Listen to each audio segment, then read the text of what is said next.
السلام علیکم دوستو، کیسے ہیں آپ سب؟ میں زبینہ فیاض ایک بار پھر آپ کے ساتھ میں شروع کر رہی ہوں دیباچہ بائے نگاہ راحل پارٹ 26۔ رات کے نرم پردے خاموشی کے آغوش میں بسے تھے۔ اطراف میں آسمان تک پہنچنے والے قدیم اور گھنے درختوں کا جال بچھا تھا، جہاں کئی راز پوشیدہ تھے۔ روشنی نہ ہونے کے برابر تھی، مگر پھر بھی اس جامنی رنگ کے لباس میں ملبوس اس لڑکی کو سب کچھ ٹھیک ٹھیک دکھائی دے رہا تھا۔ وہ یہاں آج پھر موجود تھی۔ آسمان سے خوب برف پڑ رہی تھی۔ زمین جو کہ برف کے قالین سے ڈھکی تھی، اس میں سے ایک پرندہ نکلنے کی بہت کوشش کر رہا تھا، لیکن اس برف کی قید سے نکل نہیں پا رہا تھا۔ اس کی نظریں اس پرندے کی جانب بڑھی تو وہ فوراً اس کی جانب بڑھی۔ اس کا دل تھا ہی ایسا، کسی بھی انسان، جانور یا پرندے کو تکلیف میں دیکھ کر تڑپ اٹھتا۔ وہ زمین پر گھٹنوں کے بل بیٹھی۔ اب کی بار ہوا کا رخ تیز ہو گیا۔ برف بھی اب پہلے کی نسبت آسمان سے زیادہ گرنے لگی۔ اس کی آنکھیں دھندلانے لگی، ہاتھ کانپنے لگے، دھڑکنیں مزید تیز ہونے لگیں۔ آنکھوں کے آگے ایک پردہ سا آنے لگا۔ وہ اب پرندے کو دیکھ نہیں پا رہی تھی۔ اور پھر برف اور ٹھنڈی ہوا مزید تیز چلنے لگی، اتنی تیز کہ اب اس کی سانس لینے میں دشواری پیدا ہونا شروع ہو گئی۔ وہ زمین سے اٹھی اور اپنا ہاتھ اپنی گردن پر رکھا اور زور زور سے سانس لینے کی کوشش کرنے لگی، لیکن سب بے سود رہا۔ سانس بالکل بند ہو رہا تھا۔ اب کی بار اس کی آنکھوں کے آگے ایک جال سا آنے لگا، گہرا جال، جیسے جب کسی کی روح قبض کی جا رہی ہو تو اس کی حالت ہو رہی ہو۔ اس کا جسم منجمد ہونے لگا اور پھر اس کے قدم لڑکھڑا گئے۔ وہ زمین پر گر پڑی۔ سانس اب بالکل بند ہو رہا تھا۔ زبان سے کوئی لفظ بھی ادا نہیں ہو پا رہا تھا۔ پھر ذہن میں کچھ ابھرا اور پھر اس نے اپنا ایک ہاتھ زمین کی طرف بڑھایا، دوسرا ہاتھ ابھی بھی اس کی گردن پر تھا۔ بند ہوتی آنکھوں سے اس نے اپنے ساتھ دیکھا اور پھر اس کے ہاتھ کو کسی چیز نے روکا۔ اس نے غور سے دیکھنے کی کوشش کی تو یہ وہی پرندہ تھا۔ اس نے اپنے ہاتھ سے برف کو پیچھے کرنے کی کوشش شروع کی۔ یہ کام بہت سست روی سے ہو رہا تھا، کیونکہ ایک طرف اس کی سانسیں بند ہو رہی تھی اور دوسری طرف برف اور تیز ہوا کی وجہ سے اسے کچھ ٹھیک سے دکھائی نہیں دے رہا تھا۔ چند ہی لمحے بعد وہ پرندہ اس تیز ہوا اور برف میں اپنے پر پھیلانے لگا۔ یہ دیکھ کر اسے لگا کہ وہ کامیاب ہو گئی ہے۔ وہ پرندہ اب اپنے پر پھیلاتا ہوا آسمان میں اڑنے لگا۔ یہ سب وہ اس تیز ہوا اور برف کے ڈھیر میں بھی صاف صاف دیکھ پا رہی تھی۔ وہ پرندہ آسمان پر اپنے پورے جوش و خروش کے ساتھ ارد گرد گھوم رہا تھا۔ اسے یوں اپنی قید سے آزاد ہوتا دیکھ کر وہ بہت خوش ہوئی، بس وہ اس کا اظہار نہیں کر پا رہی تھی، کیونکہ اب اس کو سانس لینے میں مزید دشواری ہونے لگی تھی۔ اچانک اس کی سیاہ آنکھوں کے آگے گہرا جال مزید گہرا ہونے لگا۔ اس نے اپنی گردن پر ہاتھ کی گرفت مزید بڑھائی اور تیز تیز سانس لینے کی کوشش کرنے لگی، مگر اب کوئی فائدہ نہیں ہو پا رہا تھا۔ ہاتھ کی گرفت کم ہونے لگی، گردن سے ہاتھ ہٹ گیا اور اب ہر طرف صرف اور صرف اندھیرا چھا رہا تھا۔ وہ اب سانس بھی نہیں لے پا رہی تھی۔ آسمان اب مزید طوفان قائم کر رہا تھا، جس میں وہ اب فنا ہو رہی تھی یا شاید فنا ہو چکی تھی۔ تھرتھراتے جسم کے ساتھ وہ نیند سے بیدار ہوئی تو کھڑکی سے باہر فجر کی اذان کی آواز استنبول پر ہرس چھا گئی تھی۔ اس وقت اتنی ٹھنڈی نہیں تھی جتنی اسے محسوس ہو رہی تھی۔ اس کے دل کی دھڑکنیں تیز تیز دوڑ رہی تھیں، آنکھیں خوف اور ناسمجھی سے پھیلی ہوئی تھیں۔ ایک ہاتھ اپنی گردن کی طرف بڑھاتے اس نے یہ جاننے کی کوشش کی کہ وہ ٹھیک ہے یا نہیں۔ وہ خواب تھا، لیکن اسے حقیقت لگ رہا تھا۔ کچھ خواب ایسے ہی ہوتے ہیں جو اکثر حقیقت لگتے ہیں، اور شاید وہ حقیقت میں تبدیل ہونے والے ہوتے ہیں، بس ہم اسے محسوس نہیں کر پاتے۔ اذان کی آواز کے علاوہ صرف خاموشی پھیلی تھی ہر سو۔ یکدم اس کے کندھے پر کسی نے اپنا ہاتھ رکھا تو وہ گھبرا کر بیڈ کے ساتھ لگی۔ کیا ہوا نینا، تم ٹھیک ہو؟ براق کی آواز میں اس کے لیے پریشانی تھی، اور نینا یہ سن کر مزید پریشان ہوئی۔ وہ اسے اس خواب کے بارے میں نہیں بتانا چاہتی تھی، بس خاموشی سے اپنی خوف اور گھبراہٹ سے بھری نگاہوں سے اسے دیکھتی رہی۔ کیا ہوا ہے؟ تم کچھ بول کیوں نہیں رہی؟ اس نے ساتھ رکھی سائڈ ٹیبل کا لیمپ آن کیا اور اس پر سے پانی کے گلاس میں سامنے رکھی بوتل سے پانی اڈیلا۔ دوسری جانب اس نے اپنے آپ کو سنبھالنے کی کوشش کی۔ یہ لو پانی۔ پانی کا گلاس اس کی طرف بڑھاتے ہوئے اس نے نینا سے تشویش اور پریشانی کے عالم میں کہا۔ کچھ نہیں ہوا مجھے، بس ایک برا خواب تھا۔ اس نے پانی ایک ہی سانس میں پینے کے بعد چھوٹا سا وقفہ لے کر جواب دیا۔ وہ اسے خاموشی سے چند لمحے دیکھے گیا۔ اس کے چہرے سے یہ بات صاف واضح تھی کہ وہ ساری رات سو نہیں پایا۔ اب اس کی قسمت میں بغیر نیند کی راتیں لکھ دی گئی تھیں، لیکن ایسی راتیں صرف اس کے لیے نہیں لکھی گئی تھیں، اس کو اس حالت تک پہنچانے والا بھی ایسے ہی کیفیت سے گزر رہا تھا۔ اس نے نینا کے کندھے پر نرمی سے ہاتھ رکھا اور اسے اپنی جانب بڑھایا۔ تم گھبراؤ مت، میں تمہیں ایسی حالت میں نہیں دیکھ سکتا، تم بس ڈر گئی ہو، اس لیے تمہیں اس طرح کے خواب آ رہے ہیں۔ اپنے ذہن کو تھوڑا سکون دو اور سو جاؤ، مجھے تمہاری طبیعت بھی ٹھیک نہیں لگ رہی۔ اس کے ماتھے پر اپنا ہاتھ رکھتے ہوئے اسے جیسے اندازہ ہوا کہ اسے بخار ہو گیا تھا۔ نہیں، میں ٹھیک ہوں، ہاں آپ نے صحیح کہا، مجھے سو جانا چاہیے، لیکن اب اذان ہو گئی ہے، میں نماز پڑھ کر ہی سوتی ہوں۔ اس کے انداز میں کچھ عجیب سا تھا جو وہ سمجھ نہ سکا۔ وہ اس سے نظریں چراتے ہوئے بیڈ سے اٹھی۔ نینا ویسے تم نے خواب دیکھا کیا تھا؟ اپنی آنکھیں چھوٹی کرتے ہوئے اس نے پوچھا تو یہ سوال سن کر وہ جہاں تھی وہیں رک گئی۔ خواب؟ اس نے الفاظ ڈھونڈنا چاہے۔ مجھے اب ٹھیک سے یاد نہیں۔ ماتھے پر ہاتھ مارتے ہوئے اس نے جھوٹ بولنے کی کوشش کی۔ ادھر میری طرف دیکھو۔ برا کی تشویش اب تک قائم تھی۔ وہ شاید یہ بھول رہی تھی کہ برا کے امان کے آگے جھوٹ بولنا بہت مشکل تھا۔ یہ سن کر نینا اس کی طرف مڑی۔ میں ٹھیک ہوں براق، آپ کو میری فکر کرنے کی ضرورت نہیں، اس نے چہرے پر ہلکی سی مصنوعی مسکراہٹ قائم کرتے ہوئے کہا۔ وہ اپنے جھوٹ پر قائم تھی اور اس کی اجازت بھی اسے براق نہیں دی تھی، یہ جاننے کے باوجود کہ وہ جھوٹ کہہ رہی ہے۔ براق نے اس سے کچھ نہیں کہا۔ تم مجھ سے ایسی باتیں مت کیا کرو جو میرے بس میں نہیں، تمہاری فکر کرنا میں کبھی نہیں چھوڑ سکتا، اس نے ہلکا سا مسکرا کر کہا تو نینا کی آنکھیں بھیگ گئی۔ وہ یہ سن کر کچھ دیر وہیں ساکت سی کھڑی رہی۔ دل نے 100 بار چاہا کہ اسے اپنے دل کا حال سنائے، مگر دماغ نے اتنی ہی بار انکار کیا۔ کچھ باتوں کا انسان چاہ کر بھی اظہار نہیں کر پاتا۔ میں تورے عشق سے تو واقف نہیں ہوں، لیکن سینے میں جیسے کوئی دل کو ملا کرے ہیں۔ صبح کی تیز روشنی استنبول پر قابض تھی۔ دونوں سمتوں میں انتقام لینے کی خواہش نہیں بلکہ جنون چھایا تھا۔ بس فرق اتنا تھا کہ ایک کے دل میں انتقام کی آگ کے ساتھ پچھتاوا بھی شامل ہو چکا تھا، یا شاید وہ پچھتاوا نہیں کچھ اور تھا جسے وہ سمجھ نہیں پا رہا تھا۔ کھڑکیاں کھلی تھیں جس کے پردے ہٹے ہوئے تھے، سورج کی کرنیں کھڑکیوں سے پار ہوتے ہوئے اس کمرے میں چھائی ہوئی تھیں، اور وہ اونور کا گھر تھا جس میں آج اس کے ساتھ وہ بھی موجود تھا۔ اونور صوفے پر ٹانگ پہ ٹانگ جمائے بیٹھا سامنے بیٹھے شخص کے چہرے پر موجود تاثرات کو سمجھنے کی کوشش کر رہا تھا۔ سامنے بیٹھا وہ شخص ایک عجیب سی کیفیت میں تھا۔ ہاتھ میں سگریٹ لیے وہ دھیرے سے ایک کش لیتا اور اپنی سوچوں کے دائرے میں مزید گم ہو جاتا۔ اس کی شیو بھی بڑی ہوئی تھی، سیاہ بال ایسے تھے جیسے انہیں ٹھیک سے کنگھی بھی نہ کیا گیا ہو۔ چہرہ عجیب سے تاثرات سے بھرا تھا اور اس کی آنکھیں سب آشکار کر رہی تھی۔ انسان کے چہرے کے تاثرات اور زبان تو جھوٹ بول سکتے ہیں، لیکن آنکھیں کبھی جھوٹ نہیں بولتی۔ تم کچھ پریشان ہو؟ اونور نے تشویش سے آنکھیں چھوٹی کرتے ہوئے پوچھا۔ سامنے بیٹھے شخص نے ان کا سوال سنا مگر جواب دینے میں تھوڑا وقت لگایا۔ نہیں، جواب دیتے ہی اس نے سگریٹ اپنے لبوں سے لگایا اور ایک گہرا کش لیا۔ میں تکلیف میں ہوں۔ اب کی بار اس کی آواز میں کچھ تھا جو اونور سمجھ نہ سکا۔ کیوں؟ اس نے اپنے چہرے پر قائم ناسمجھی کے ساتھ پوچھا۔ میرائے کو مار کر میں براق کو تکلیف پہنچانا چاہتا تھا، لیکن میں یہ نہیں سمجھ پا رہا کہ اسے مار کر مجھے تکلیف کیوں ہو رہی ہے۔ جواب دو ٹوک آیا تھا۔ اب کی بار وہ اس کی آواز میں موجود تکلیف سمجھ گیا تھا۔ شاید تکلیف میرے جذبات کے اظہار کے لیے چھوٹا لفظ ہے۔ سگریٹ کا ایک اور کش لیتے ہوئے اس نے مزید کہا۔ یہ اس کی عادت تھی، جب حالات اس کے بس سے باہر ہو جاتے تو وہ ایسے ہی سگریٹ کو اپنا ساتھی بنا لیتا، یہ جانتے ہوئے بھی کہ وہ اس کا ساتھی نہیں دشمن ہے۔ اونور نے کچھ کہنا چاہا۔ میں نے اب تک بہت سے لوگوں کا قتل کیا ہے، انہیں مار کر ہمیشہ مجھے خوشی ملی ہے، مزہ آیا ہے، دل کو تسکین ملی ہے، لیکن اس بار سب مختلف کیوں ہو رہا ہے؟ وہ ایک عجیب سی کیفیت میں یہ سب کہہ رہا تھا۔ میرات، یہ تکلیف نہیں ہے، تمہارے جذبات تمہیں بس یہ یاد دلا رہے ہیں کہ تمہارا دشمن ابھی بھی زندہ ہے۔ اونور نے کچھ دیر سوچنے کے بعد اس سے کہا تو میرات نے نفی میں سر ہلا دیا۔ اس کے چہرے پر بیزاری سی امڑ آئی۔ اور اگر یہ تکلیف ہے تو یہ اس بات کی ہے کہ تمہارا دشمن اب تک اپنے انجام کو نہیں پہنچا۔ اس کے چہرے پر بیزاری کو دیکھتے ہوئے اس نے مزید کہا۔ آج اس کے چہرے پر ایک خوف سا موجود تھا کہ کہیں کوئی اس کے ہاتھوں سے نکل نہ جائے۔ تم جب تک براق کو ختم نہیں کرو گے تب تک یہ تکلیف بھی ختم نہیں ہوگی، اس نے ایک ہاتھ کی مٹھی بھیجتے ہوئے سخت لہجے میں اسے باور کروایا۔ چند لمحوں کے لیے ان کے درمیان گفتگو کا کوئی تبادلہ نہ ہوا۔ سگریٹ کا دھواں ابھی تک ماحول میں ارد گرد قائم تھا، بلکہ وقت کے ساتھ ساتھ بڑھے جا رہا تھا۔ وہ اس کی حالت کو دیکھ کر کافی حیران بھی تھا۔ اس نے آج تک میرات کو اس طرح کی حالت میں نہیں دیکھا تھا۔ وہ میرے خوابوں میں آتی ہے، اب کی بار اس نے کہا تو اس کی آنکھوں میں نمی سے ابھر آئی۔ کون؟ اس نے فوراً پوچھا۔ وہ میرائے، اس نے اپنے ماتھے کی جانب ہاتھ بڑھایا اور اس کو دبایا یوں کہ اس کے ماتھے میں شدید درد ہو۔ ایو اور وہ تم سے کیا کہتی ہے؟ میرات کا جواب سننے کے بعد چند لمحے خاموش رہنے کے بعد اس نے پوچھا، کچھ نہیں، بس مسکراتی ہے، میرا تمسخر اڑاتی ہے۔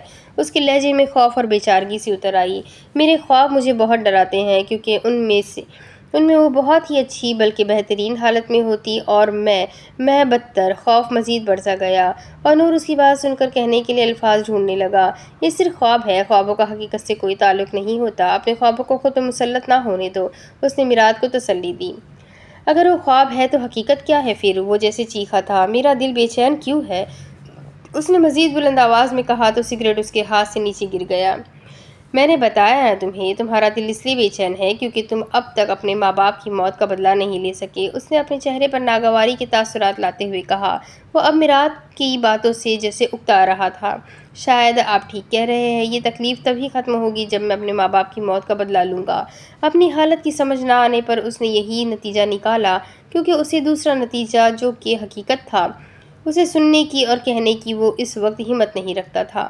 شاباش، تمہاری یہ بات ہی مجھے سب سے زیادہ پسند ہے میرات، تم ہر بات جلدی سمجھ جاتے ہو۔ صوفے سے اٹھ کر اس کے کندھے کو تھپتھپاتے ہوئے اس نے فاتحانہ انداز میں کہا۔ وہ جو چاہتا تھا اس نے وہی مانا۔ وہ صبح آئی دمکتے نشتر سے یاد کے زخم کو مٹانے۔ کمرے میں ہر جانب ایک اداسی سی بھری خاموشی پھیلی تھی۔ وہ سنگھار میز کے سامنے کھڑا فوجی وردی میں ملبوس تھا۔ سنگھار میز کے دراز میں سے نینا نے براق کی رسٹ نکالی اور اسے اس کی جانب بڑھایا۔ براق نے اپنا ہاتھ اس کی جانب بڑھایا۔ وہ اسے کلائی پر گھڑی پہنانے لگی۔ چہرے بے رونق سے تھے، بالکل اداس، اس کی نظریں جھکی ہوئی تھیں، لیکن پھر بھی وہ جانتا تھا کہ اس کی نظروں میں کتنا کچھ ہے کہنے کو جو وہ ضبط کیے ہوئے ہے۔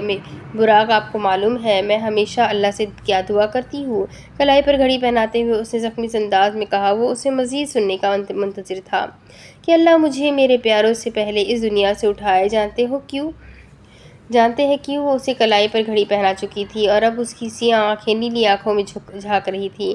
اس کی سیاہ آنکھیں کسی شفاف شیشے کی مانند تھیں جس کے اوپر نمی کی ایک چمکتی ہوئی لہر ابھر رہی تھی تاکہ مجھے اپنوں کی جدائی کا غم نہ سہنا پڑے۔ براق اسے زخمی انداز میں دیکھ رہا تھا، لیکن پھر میرائے کے ساتھ یہ کیوں ہوا؟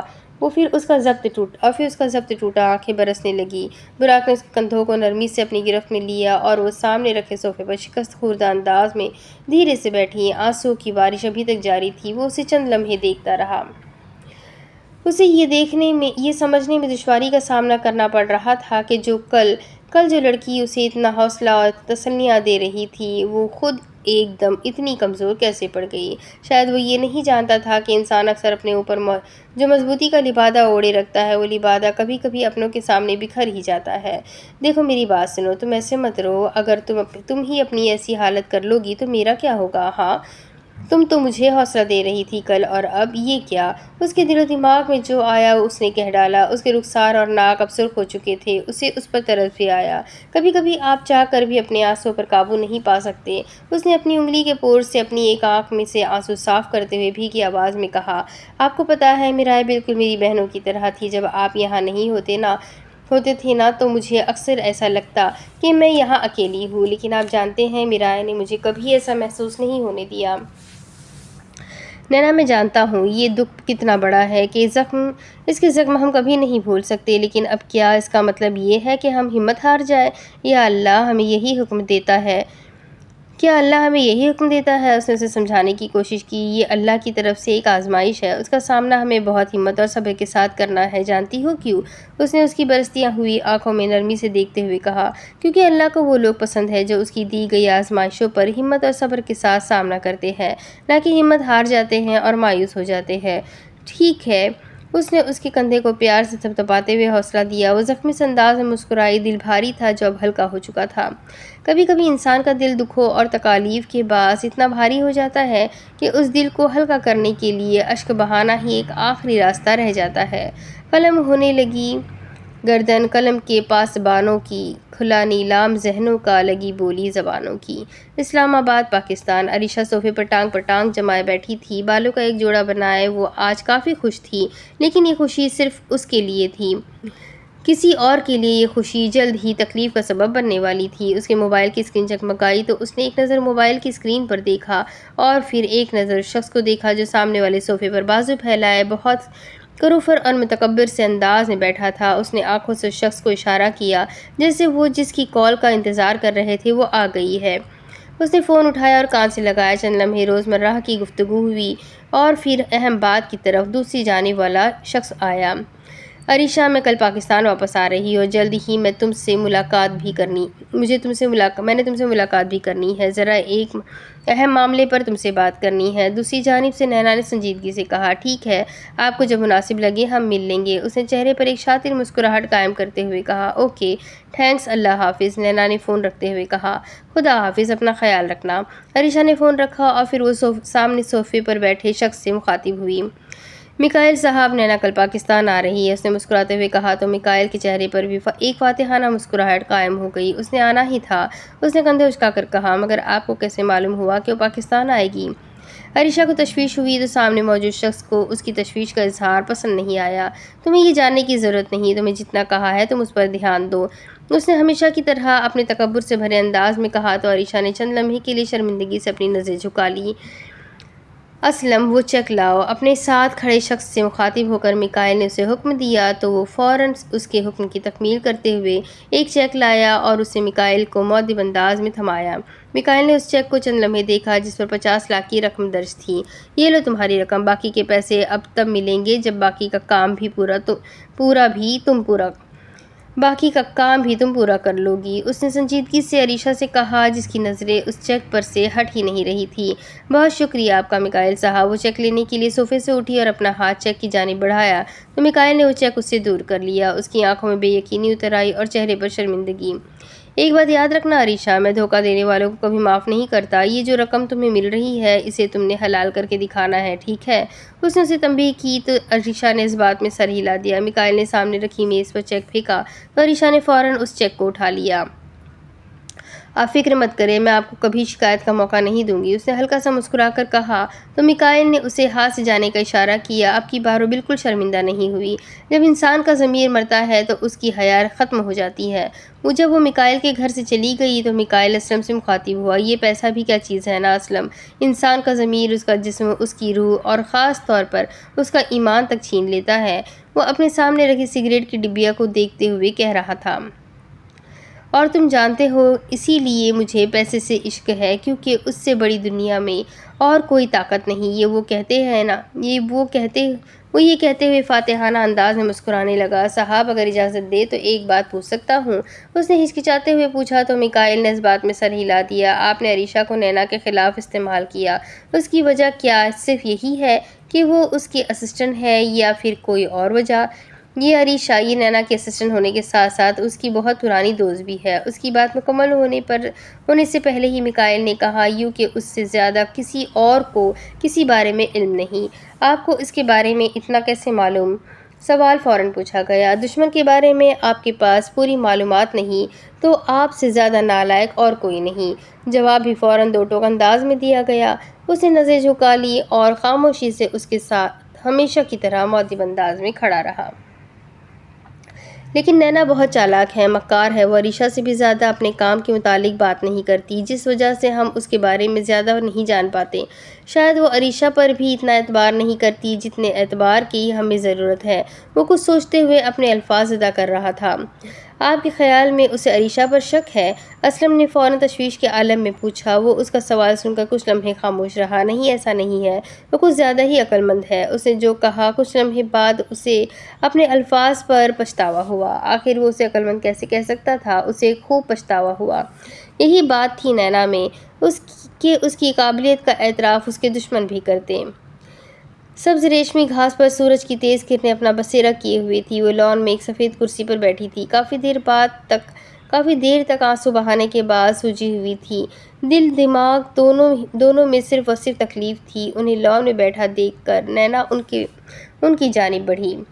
ساتھ رکھی سفید کرسی کو کھینچ کر وہ ان کے برابر میں آ کر بیٹھی۔ جمر خاتون کو اس کے آنے کی خبر نہ ہوئی کیونکہ وہ اپنے ہی خیالوں کی دنیا میں کھوسی گئی تھی۔ آنے ان کے کندھے پر نرمی سے ہاتھ رکھ کر اس نے انہیں پکارا تو انہوں نے فوراً اس کی جانب دیکھا، چہرے پر ہلکی سی مسکراہٹ ابھری اور پھر نظریں پھیر لی۔ آپ نے اپنی دوائی کھا لی ہے نا؟ اس نے ان سے بات کرنے کی کوئی وجہ ڈھونڈی۔ انہوں نے دھیرے سے اس بات میں سر ہلا دیا۔ دوسری جانب اس نے ایک گہری سانس لی۔ کل میں پاکستان واپس جا رہی ہوں، اس نے زخمی سے لہجے میں بتایا تو ان کے چہرے کی مسکراہٹ مزید بڑھی۔ تم بھی مجھے چھوڑ کر جا رہی ہو؟ انہوں نے کچھ سوچتے ہوئے چہرے پر زخمی سی مسکراہٹ قائم رکھتے ہوئے کہا۔ نہیں آنے، میں آپ کو کیسے چھوڑ سکتی ہوں؟ وہ فاصلہ معنی نہیں رکھتا اگر آپ کے رشتے میں خلوص اور محبت ہو، اس نے نرمی سے کہا۔ آپ کے سر میں درد تو نہیں ہو رہی؟ آپ کو چائے بنا دوں؟ کچھ دیر بعد اس نے پوچھا۔ وہ ان سے بات کرنا چاہتی تھی، اسی لیے جو اس کے دل میں آتا وہ پوچھ لیتی۔ بس مجھے اس تکلیف کی اب کوئی پرواہ نہیں، انہوں نے زخمی سے انداز میں کہا۔ جانتی ہو نینا، جو زخم جسم کو پہنچتے ہیں انہیں دیکھا بھی جا سکتا ہے اور مٹایا بھی، لیکن جو زخم دل اور روح کو پہنچتے ہیں انہیں نہ تو دیکھا جا سکتا ہے اور نہ ہی مٹایا۔ ان کی آنکھوں میں نمی سی اتر آئی جس میں اب برسنے کی قوت باقی نہ تھی۔ وہ یہ سن کر خاموش رہی۔ انسان اکثر کسی کے دکھ خاموشی سے سن لے تو دوسرے کے دکھ کم تو نہیں ہوتے، لیکن اس کا دل ہلکا ضرور ہو جاتا ہے۔ نینا، کیا میری بیٹی کا قاتل پکڑا جائے گا؟ سوال ایک دم آیا جس کی اس کو توقع نہ تھی۔ ان کی آنکھوں میں اب بہت کچھ تھا، چہرے سے مسکراہٹ غائب ہو چکی تھی۔ کیوں نہیں، اللہ اس ظالم کو ضرور اس کے کیے کی سزا دے گا، اس نے چند لمحے بعد جواب دیا۔ کیا عدل ہوگا؟ سوال پھر توقع کے برعکس تھا۔ جی آنے، اس نے فوراً انہیں حوصلہ دیتے ہوئے کہا، لیکن مجھے ایسا نہیں لگتا۔ آج کل کے دور میں عدل کہاں ہوتا ہے نینا؟ ان کے لہجے میں کڑواہٹ تھی۔ عدل ہوتا ہے آنے، ضرور ہوتا ہے، اس کا وعدہ تو اللہ نے کیا ہے، اس نے اب کی بار ہمت سے کہا۔ تو جمر خاتون نے بہت یقین سے کہا تو جمر خاتون نے ایک نظر اسے دیکھا جیسے وہ اسے مزید سننا چاہتی ہو۔ آپ جانتی ہیں حضرت عمر فاروق کون تھے؟ اب کی بار اس کے سوال کی وجہ وہ سمجھ نہ سکے، لیکن جلد ہی وہ سمجھ جانے والی تھی۔ حضرت عمر فاروق اللہ کے وہ بندے تھے جو اگر نہ ہوتے تو یہ سمجھنا مشکل ہو جاتا کہ عدل کیا ہے۔ اس نے امید اور یقین سے بھری مسکراہٹ چہرے پر قائم کرتے ہوئے کہا تو جمر خاتون اس کی بات بہت متوجہ ہو کر سن رہی تھی۔ اس کے الفاظ جمر خاتون کے دل میں موجود مایوسی کے اندھیروں کو فنا کر رہے تھے اور اس مایوسی کے اندھیرے کی جگہ اب ان کے دل میں امید کی روشنی قائم ہو رہی تھی۔ آپ کو معلوم ہے وہ ہر معاملے میں عدل سے کام لیتے، انہوں نے کبھی ناانصافی نہ کی اور نہ ہونے دی۔ ان کی زندگی کو اسٹڈی کرنے سے جانتی ہے ہمیں کیا سمجھ آتا ہے۔ اس نے چند لمحے کا وقفہ لیا۔ یہ انصاف کو کوئی روک نہیں سکتا، اس میں دیر ہو سکتی ہے لیکن یہ مٹ نہیں سکتا۔ اب کی بار ان دونوں کے چہروں پر یقین اور اعتماد سے بھرپور مسکراہٹ چھا گئی۔ رات کے سیاہ سائے استنبول پر چھا چکے تھے۔ وہ اپنے کمرے میں بیڈ پر ایک سوٹ کیس رکھے ہوئے تھی۔ الماری اب بالکل خالی ہو چکی تھی۔ وہ سوٹ کیس کے اندر کپڑے اور دوسری ضرورت کے سامان کو آخری بار ترتیب دے کر اب اسے بند کرنے لگی۔ جمر خاتون دوائی کھا کر سو چکی تھی۔ براق اب تک گھر نہیں آیا تھا۔ سوٹ کیس کو الماری کے ساتھ رکھ کر وہ سیدھی کھڑی ہوئی اور ایک گہری سانس لی۔ ہر جانب ایک عجیب سی بے رونقی اور خاموشی چھائی تھی جس سے اب اس کو خوف محسوس ہونے لگا تھا۔ بالکنی کا دروازہ کھلا تھا جس میں سے چاند کی ہلکی سی روشنی کمرے میں آ رہی تھی۔ وہ بالکنی کے دروازے کی جانب بڑھی، کچھ دیر رک کر آسمان پر چمکتے ہوئے چاند کو دیکھا، بہت سی یادیں تازہ ہوئی۔ پھر بالکنی کے دروازے کو دھیرے سے بند کر دیا اور وہ صوفے پر آ کر بیٹھی۔ اس نے کمرے میں ارد گرد نگاہ دوڑائی۔ اس کا دل آج بہت بھاری تھا۔ وہ یہ سب کیا دوبارہ دیکھ پائے گی یا نہیں، اس بارے میں اسے معلوم نہیں تھا۔ آنکھیں بھر آئیں اور پھر آنسو کی ایک بوند اس کے گال پر لڑکھڑاتی ہوئی گری، مگر اب اس میں بھی مزید آنسو بہانے کی قوت باقی نہ تھی۔ دل بہت بے چین تھا۔ مجھے جانا چاہیے یا نہیں، یہ سوال کئی بار اس کے دل و دماغ میں ابھرتا، لیکن ہر بار جواب بھی ایک ہی ملتا۔ اچانک کسی چیز کی زوردار آواز سے وہ اپنے خیالوں کی دنیا سے باہر نکلی۔ سامنے نظر بڑھا کر دیکھا تو براق الماری کا دراز کھولے اس میں سے کچھ ڈاکیومنٹس رکھ رہا تھا۔ وہ کمرے میں کب آیا اس کا اسے اندازہ ہی نہ ہو سکا، اس نے بھی کمرے میں داخل ہوتے ہوئے نینا کو نہیں پکارا۔ یہ بھی وہ سمجھ نہ سکی یا شاید سمجھ چکی تھی۔ الماری کا دروازہ بند کر کے وہ فریش ہونے چلا گیا۔ اسے نظریں ملائے بغیر وہ وہیں صوفے پر ساکت سی بیٹھی رہی، سوچتی رہی کہ وہ اس سے کیا بات کرے، کیا کہے، کیا حوصلہ دے یا اپنے دکھ سنائے۔ کچھ بھی سمجھ نہیں آ رہا تھا۔ وہ فریش ہو کر آیا تو نینا نے فوراً اس کی طرف دیکھا۔ نیلی آنکھیں ایک لمحے کے لیے سیاہ آنکھوں سے ٹکرائی اور پھر جدا ہوئی۔ دونوں جانب ایک خوف تھا کہ کہیں دونوں ایک دوسرے سے وہ سوال نہ کر لیں جن کا جواب ان دونوں کے پاس تھا تو صحیح، لیکن کہنے کی ہمت نہ تھی۔ اسی خوف سے نینا صوفے سے اٹھی اور بیڈ کی طرف بڑھ کر اپنا بستر ترتیب دینے لگی اور خاموشی سے بغیر کچھ کہے بستر پر لیٹ گئی۔ چادر اوپر اوڑھی اور منہ اس میں چھپا لیا۔ اس کی آنکھیں اب برسنے لگی تھیں۔ اس کے آنے سے پہلے اسے یوں لگا تھا کہ شاید اب اس میں مزید اشک بہانے کی قوت نہیں، لیکن اسے دیکھ کر یا شاید اسے آخری بار اپنے سامنے دیکھ کر اس کی یہ بات ثابت ہو گئی۔ آنسو کی رفتار تیز تھی، بہت تیز۔ اس نے اپنے منہ پر ہاتھ رکھ لیا کہ کہیں اس کے رونے کی آواز وہ سن نہ لے۔ وہ اسے مزید پریشان نہیں کرنا چاہتی تھی، پھر چاہے وہ خود کتنی پریشان رہے۔ چادر کو چہرے سے ہلکا سا پیچھے کر کے اس نے کمرے میں جھانکا تو براق نماز پڑھ رہا تھا۔ اس کے دل کو تسلی ہوئی کہ اس کو اس کے یوں رونے کا اندازہ بالکل نہیں ہوا ہوگا۔ اپنے آنسوں پر قابو پانے کی کوشش کرتے ہوئے اس نے اب سونے کی کوشش کی، لیکن نیند تو جیسے اسے چھو کر بھی نہ گزرے۔ سائیڈ ٹیبل پر رکھے نائٹ لیمپ کے سوئچ بند کرنے کی آواز پر اس نے مزید اپنے آنسوؤں پر قابو پانے کی کوشش کی، لیکن سب بے سود رہا۔ براق نے اس کی سائیڈ ٹیبل پر رکھے نائٹ لیمپ کو بند کیا تو نینا کو احساس ہو گیا کہ وہ جان گیا ہے کہ وہ اب تک سوئی نہیں۔ وہ ہمیشہ سونے سے پہلے اپنے سائیڈ ٹیبل پر رکھے لیمپ کو بند کرتی اور اس کے ساتھ رہ کر براق کو یہ بات تو اچھے سے معلوم تھی۔ وہ ساتھ ہی بستر پر ٹیک لگا کر بیٹھا، ایک نظر نینا کو دیکھا جس نے ابھی تک اپنے چہرے کو چادر سے چھپایا ہوا تھا۔ اس نے ایک گہری سانس لی۔ تم واپس کب آؤ گی نینا؟ خاموشی ٹوٹی۔ اسی سوال سے خوفزدہ تھی۔ وہ جواب نہ پانے پر براق کے چہرے کے تاثرات بدلے۔ میں جانتا ہوں تم نہیں سوئی، اس نے شانے اچکا کر کہا تو نینا نے ہلکی سی چادر چہرے سے ہٹائی اور پھر گردن گھما کر پیچھے براق کو دیکھا جو اسے ہی گھور رہا تھا۔ وہ آہستگی سے اٹھ بیٹھی۔ اس کی سرخ آنکھیں دیکھ کر براق کے چہرے پہ پریشانی کے تاثرات اتر آئے۔ آپ ہی مجھے بھیج رہے ہیں، یہ تو آپ کو پتا ہوگا کہ مجھے کب واپس آنا ہے، اس نے چند لمحے بعد اسے نظریں ملائے بغیر کہا۔ براق اس کی بات سن کر ہلکا سا مسکرا دیا۔ مگر تم نے تو کہا تھا کہ اگر میں تمہیں پاکستان جانے کا نہ کہتا تب بھی تم نے جانا ہی تھا، اس نے فوراً کہا تو اب کی بار نینا کے پاس کہنے کو کچھ نہ تھا۔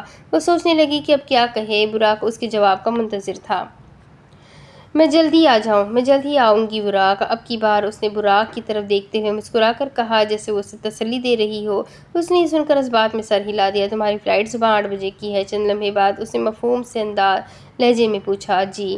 جواب بہت ہی مختصر تھا۔ میں چھوڑ آؤں گا تمہیں ایئرپورٹ، اس نے کہا تو نینا کا تکلیف سے بھرا دل جیسے چند لمحے کے لیے کھل سا گیا۔ وہ اسے کہہ دیتی کہ وہ نہ آئے، مگر دل کو یہ بات منظور نہ تھی۔ ٹھیک ہے، اس نے اس بات میں سر ہلاتے ہوئے کہا۔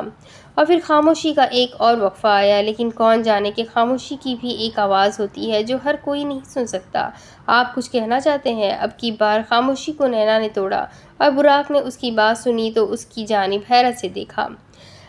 اسے کیسے معلوم ہوا؟ اس نے دل ہی دل میں سوچا۔ نہیں، براق نے نفی میں سر ہلاتے ہوئے کہا۔ براق، آپ میرائے کے قاتل کو مت چھوڑنا، آپ جانتے ہیں آنے بہت تکلیف میں ہے، مجھ سے ان کی تکلیف نہیں دیکھی جاتی اور نہ ہی آپ کی تکلیف، ایسے لگتا ہے جیسے میرائے کے جانے سے گھر کی رونق بھی چلی گئی ہے۔ براق کی طرف سے کچھ نہ کہے جانے پر اس نے خود ہی وہ سب کہنا شروع کر دیا جو وہ کہنا چاہتی تھی۔